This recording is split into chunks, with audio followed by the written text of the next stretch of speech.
자, 이제 거의 다 끝나가는데 조금만 하면 이제 끝납니다. 좀만 더 힘내시고요. 자, 능동분리 뻗침이라는 게 나와요. 이 용어는 지금 그 키스너코이비에서는 아까 전에 그 MET 전까지, 그러니까 PNF 테크닉 나오고 이제 끝나요. 근데 현모자 서적에서 이거는 현모자 서적 독자적으로 지금 삽입한 내용인데, 그래서 능동분리 뻗침이라는 용어를 저는 여기선 처음 봤어요. 근데 제가 하고 있는 테크닉이 또 여기에 속하는 것 같더라고요. 어쨌든 능동분리 뻗침이라는 것은 이제 신체의 일반적인 움직임을 사용하고요. 그러면서 관절 가동 범위를 증가시키기 위한 생리학이 포함이 된다. 이게 뭐 혈액에 대한 그런 것도 포함이 되고요. 그리고 그 뭐 호흡이나 이런 신경생리학적인 것도 다 포함이 된다고 얘기를 하더라고요. 여기 나오는데 그냥 뒤에 내용을 볼게요. 뒤에 우선 이거 그림을 볼게요. 자, 이 상태에서 진보를 이용해서 넓은 등근, 라티시무스 돌시라고 하는 넓은 등근을 이제 늘리려고 해요. 그러면 대상자는 공 뒤에 무릎 꿇고 한 손을 공 위에 올리고 엄지를 위로 곧게 펴요. 그리고 배꼽을 위쪽으로 당기고요. 배꼽을 위쪽으로 당기는 이유는 룸보펠빅의 안정성을 높이기 위해서, 룸보펠빅의 스테빌리티를 위해서 지금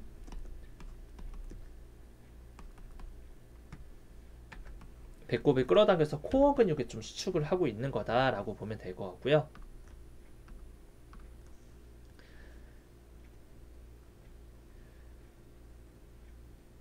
자, 공을 밀어내요. 공을 밀어내고 골반 뒤쪽 기울임을 유지하면서 뻗침을 시작하고, 넓은 등근에 이는 곳 오리진과 인서전 닿는 곳을 더욱 멀리하게 하여 뻗침을 강화하고요. 2초 동안만 이렇게 유지하고 다시 돌아와서 10회 정도를 반복을 하는 거예요. 그러니까 이 상태에서 쭉 공을 굴리면서 쭉 밀어줘서 이 그림이 만들어지면 이제 다시 가져오기, 이걸 2초 반복하는 거죠. 2초.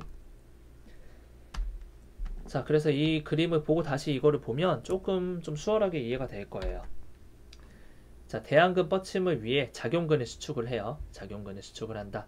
작용근이라고 하면 아까 전에 공을 밀 때는 뭐 델토이드 머슬이 될 수 있겠죠. 대안근이라고 하면 라티스무스 돌시가 될 거고요. 적어 봅시다 한번. 대안근은 아까 뒤에 있는 그림에서 대안근은 라티스무스 돌시가 될 거고요. 그리고 작용근은 델토이드 근육이 될 수 있어요. 자, 그렇게 해서 8에서 10회 정도 수행을 하고요. 한번 수행할 때마다 시작자에서 돌아오고, 특징적인 것은 길게 가지 않고 한 2초 정도 뻗침을 유지한다 라고 얘기를 해요. 왜냐하면 너무 길게 사용을 하면 델토이드가 오히려 금방추가 자극이 돼야 되는데, 금방추 자극하는 건 한 2초 정도면 충분할 수 있는데 2초가 넘어가는 한 10초, 15초, 20초를 하게 되면 금방추가 작용하다가 GTO가 작용하게 되게 바뀌게 될 수가 있겠죠. 그럼 되려 델토이드가 늘어나 버리면 대안근인 라티시무스 돌시, 넓은 등근은 늘어나지 않게 되기 때문에 2초 정도 뻗침을 유지한다 라고 얘기를 하고요. 수축 시에는 숨을 내쉬고 이완 시에 숨을 들이마신다. 뭐 이렇게 호흡도 같이 하고요. 뒤에 보면은 사실 제가 임상에서 이걸 쓰는지는 몰랐는데, 그러니까 제가 쓰는 그런 개념과 좀 비슷하다고 하는 이유는, 사실 제가 이제 운동을 시킬 때, 피트니스에서 운동을 시킬 때, 전 요걸 좀 중요하게 생각을 하거든요. 근육 재교육 효과. 그러니까 무슨 말이냐면, 이 라티시무스 돌시라고 하는 넓은 등근을 늘리는 테크닉인데, 이게 안 늘어나는 이유 중에 하나는 얘가 늘어나게 쓰질 않아서의 문제도 커요. 그러니까 팔을 올릴 때, 그러니까 이렇게 가슴이 이렇게 들리게 등을 피면서 올리게 되면 이 근육은 고정되는 상태에서 척추로 위로 펴고 있는 거거든요.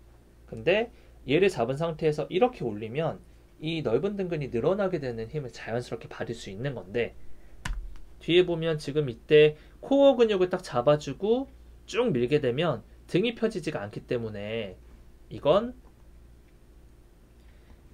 등이 펴지지가 않기 때문에 근육 재교육이라고 하는 팔을 제대로 올리는 방법에 대해서 학습을 할 수 있는 개념도 되는 거예요.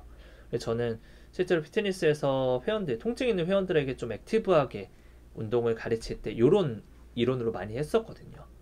임상에 나가서 뭐 테크닉 배워서 그대로 똑같이 할 필요도 없고요. 여러분들이 임상 나가서 저는 강조하고 싶은 게 테크닉에 너무 이렇게 집중하지 말고 테크닉을 배우면서 생리학과 해부학, 기초해부학, 임상운동학을 계속 봤으면 좋겠어요. 그 안에 다 들어있거든요. 여러분들이 임상에 나가서 책을 보게 되면 매해마다 해부학이 이런 내용이 다 있네? 이런 생각이 아마 들 겁니다. 그리고 이 방법에 자연스러운 관절의 움직임 그리고 교차신경 지배 원리가 포함이 되어 있어서 저도 이런 식으로 운동을 했다라고 말씀을 드린 거고요.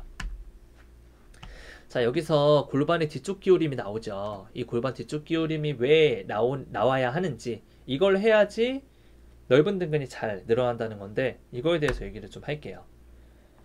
이제 밑에 보면 요 서적을 제가 가져온 건데, 라티스무스 돌시의 오리진 인설전은 이렇게 되죠. 여기 펠빅에 전체적으로 이렇게 붙어 있는데, 옆에 모습에서 보면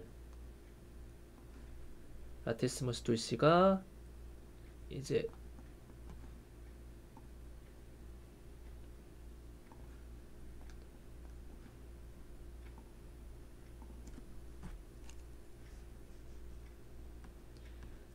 이렇게 라티스무스 돌시가 형성이 되어 있는데, 옆에서 보면 여기 부분이 이제 오리진 인설전이 여기에 붙어 있죠.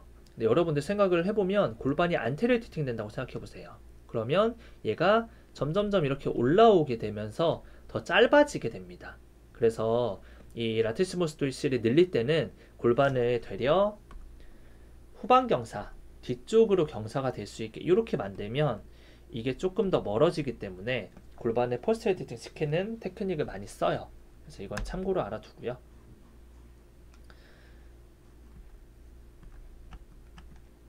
능동분리 뻗침 여기까지만 하고 오늘은 마무리 할게요. 이제 엉덩관절 벌린근을 제한하는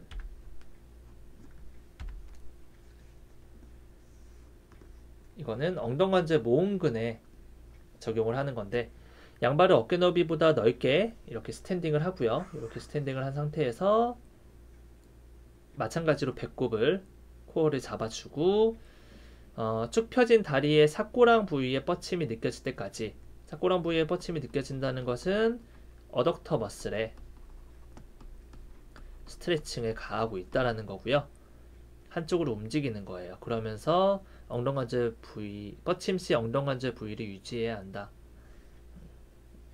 자, 주의해야 될 거는 지금 능동 분리 뻗침은 이렇게 되면서 여기 부분이 지금 늘어나게 만드는 건데, 그냥 이쪽으로 무게중심이 확 쏠려버리면 절대 안 돼요. 이게 센터는 지켜진 상태에서 여기 부분에 발바닥이 떨어지지 않게 계속 안정성이 잡히게 눌러준 상태에서 약간 이쪽 근육도 수축을 하게 해야지 이게 레시프로칼 이니비션이 일어나지, 여기 부분이 막 들썩들썩 걸릴 정도로 왔다 갔다 거리고 여기에 무게로만 눌러주게 된다면 효과적으로 나오지 않을 거예요. 효과적으로 스트레칭이 되지 않을 겁니다. 그래서 좌우 밸런스를 잘 잡아준 상태에서 이 동작은 해야 되고요. 자, 우선 여기까지 해서 마무리하고요. 다음 시간에는 신경과동술 하고 나면 이제 실습 영상으로 들어갈 것 같아요. 저번에 ROM 운동 했던 것처럼 실습 영상을 제가 또 따로 준비해서 강의를 하도록 할게요. 자, 7주차도 고생 많았습니다.